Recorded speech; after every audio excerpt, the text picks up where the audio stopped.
Për kushtimi që lë trashëgimi, nderohet vepra dhe kontributi çere shekulli i shkrimtarit, profesorit të mirënjohur Albert Habazaj, në një veprimtari mirënjohje të zhvilluar këtë të njëjtë në bibliotekën Nermin Vlora Falaski të Universitetit Ismail Qemali të Vlorës. Në këtë ceremoni morën pjesë drejtues dhe pedagog nga Universiteti i Vlorës, intelektual, familjar, miq dhe dashamirës të zotit Habazaj.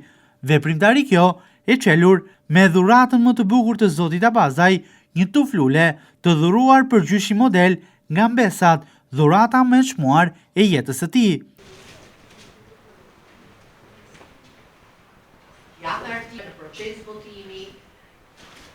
Rektoria e Universitetit Ismail Qemali të Vlorës, profesor Dr. Aurela Saliaj, e ka cilësuar shkrimtarin profesorin Habazaj, një figurë të veçantë të universitetit, drejtuesin e bibliotekës shkencore Nermin Vlora Falaski.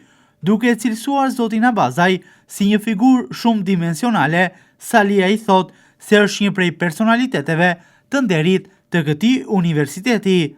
Unë në emër të universitetit do doja t'u falenderoja që jeni mbledhur të gjithë këtu sot për të nderuar një figurë të veçantë të Universitetit të Vlorës. Një punonjës të vjetër të universitetit tonë, që siç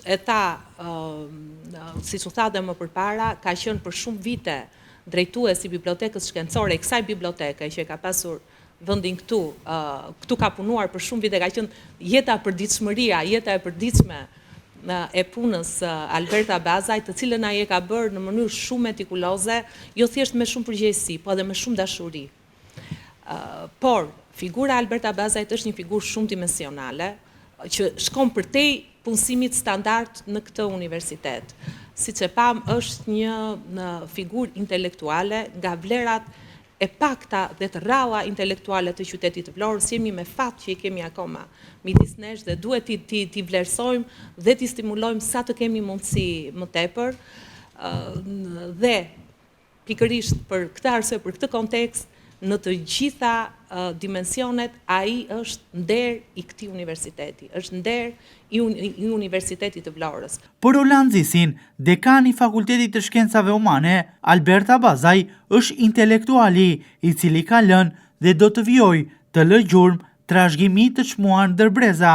Albert Habazaj në Universitetin e Vlorës, sipas Zisit, njihet si profesor për shkak të vlerave, punës, kontributit, por edhe asaj që ai përfaqëson.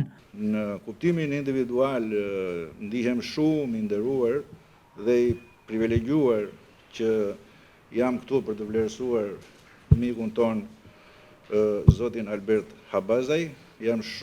Kam qenë dhe jam shumë i nderuar dhe i privilegjuar që e kam njohur atë, kemi punuar së bashku për disa vite rresht, jo në kontekstin e raporteve hierarkike, por në kontekstin e marrëdhënieve njerëzore dhe institucionale.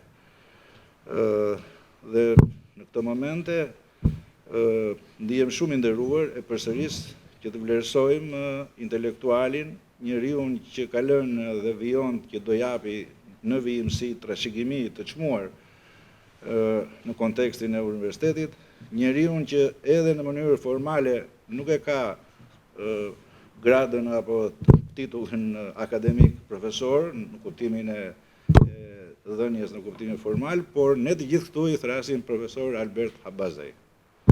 Dhe besoj që jemi në një mendje që ai e meriton këtë titull, se ka titull që jepen nga komisionet, po ka edhe disa tituj që merren vetë nëpërmjet djersës edhe vlerave që përfaqëson. Për profesoren e Universitetit të Vlorës, Vilma Bello, Albert Habazaj është një studiues i përkushtuar, njohur si shkëlqyer i gjuhës shqipe, si dhe kulturës shqiptare, mjeshtër i dokumentimit. Për Vilma Bellon, Habazaj ndër vite jo vetëm ka dhënë dije tek breziri, por ka shpërndar tek ata një edukim të mirëfillt të punuarit, por edhe të menduarit.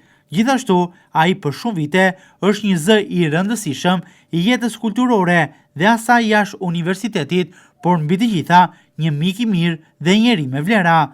Studiues për Berti, si studiues i përkushtuar, njohës i shkëlqyer i gjuhës dhe kulturës shqiptare. mjeshtër i dokumentimit, njeri që ka dhënë në vite breza dhe në breza studentësh, jo thjesht dije, por një mënyrë të menduarit dhe të punuarit me korrektësi, me pasion dhe me përullësi profesionale. Berti ka qenë për shumë vite një kolonë e qëndrueshme e universitetit dhe një zë shumë i rëndësishëm në jetën kulturore jo vetëm të universitetit, por edhe jashtë. Unë kam dëshirë të ndalem modestisht në një dimension i cili nuk matet as me botime, as me konferenca dhe nuk shënohet në CV, as me titull akademik. Berti si mik. Sepse miqësia është ajo pjesë e njeriut që tregon më shumë se çdo CV. Kryetari i shoqatës së shkrimtarëve dhe artistëve e Qerem Canaj, si një bashkëpunëtor i Albert Abazajt, e cilëson këtë të fundit një emër të veçantë në poetikën shqiptare, personaliteti shjuar jo vetëm i labëris. Për shkrimtarin Canaj, Albert Abazaj njihet si njeriu punëtor, i balodhur, dashamirës dhe i pashoq. Albert Abazaj, një emër i veçantë në poetikën qytetare vlonjate dhe më gjerë. Personaliteti shjuar jo vetëm i labëris, punëtor dhe drejtues i devot i bibliotekës së Universitetit Ismail Qemali Vlorë. Të nderuar pjesëmarrës, si koleg bashkëkohës i poetit Albert Abazaj, kam nderin shkurtimisht të referoj paksa mbi jetë veprën e këtij njeriu të palodhur, punëtor dhe dashamirës i pashoq. Kryetari i shoqatës adhetare kulturore Labëria, Ahmet Demaj, ka një falënderim të veçantë për Universitetin Ismail Qemali të Vlorës për zhvillimin e kësaj ceremonie minjoje për Albert Abazajn. Demaj thot se shoqata Labëria mbetet krenare për punën që ka bërë ndër vite Albert Abazaj, pjesë e pandashme e kësaj shoqate. Gjesi që bën sot universiteti, plotson më të mirë fjalën e urtë, që më mirë vonë se sa kur. Edhe ne, që nuk ishim pjesë e universitetit, kishim merak, a do t'i bëhet Bertit një ceremoni e tillë, dhe më mirë vonë se sa kur që realizuat. Ne jemi si shoqat Labërie, krenar për punën që bën një lab të në universitet, si gjithë pedagogët e tjerë të Labërisë, dhe për lidhjen që ka krijuar ky punonjës Universitet Vlorës me shoqërinë civile të Vlorës. Unë ju uroj sukses Bertit, ju uroj sukses dhe juve si universitet. Faleminderit. Albert Abazaj ka lindur në 20 mars 1960 në fshatin Tërbaç. Ai njihet si studiues, bibliograf, poet dhe shkrimtar shqiptar, autori disa librave me poezi, me prozë e publicistik letrare, teksa gjithashtu është autori disa monografive historike kulturore dhe i shumë studimeve etnologjike si dhe antropologjike.